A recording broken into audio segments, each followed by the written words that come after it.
Oaks are one of the most valuable tree species in Appalachian forests, both in terms of wildlife habitat and timber value. While many of the large canopy trees in Appalachian forests are oaks, the number of young oak saplings in the understory and midstory is declining.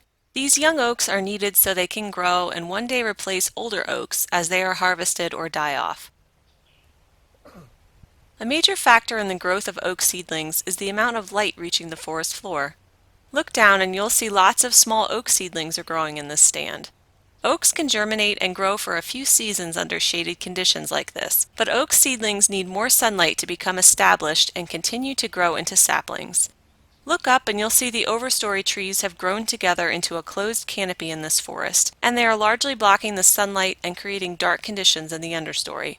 Sustainable forest management can be used to increase light in the understory and improve growing conditions for oak seedlings. A shelterwood harvest is a cut or series of cuts used to promote the growth of less shade-tolerant species like oaks and hickories.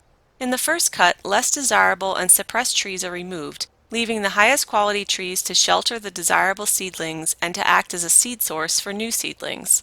A shelterwood harvest was done in this stand last winter. Notice how much more sunlight is able to reach the understory here, stimulating the growth of oak seedlings and other vegetation. Look around at the overstory trees that were retained in this harvest. They are the best formed individuals of desirable species that were present in the stand, and are now offering partial shade to protect the seedlings and providing acorns to germinate in the understory. A few standing dead snags were left as well to provide habitat for cavity nesting birds. A shelterwood harvest was done in this stand 8 years ago. Look around and you'll see the young oaks that were just seedlings when the cut was done were able to get the sunlight they needed and have grown taller. But look up and you'll see the canopies of the overstory trees have continued to grow after the harvest and are beginning to shade the oak seedlings again. Soon, a forester will determine that these established oak saplings need more sunlight, and another harvest will be planned to remove many of the remaining overstory trees.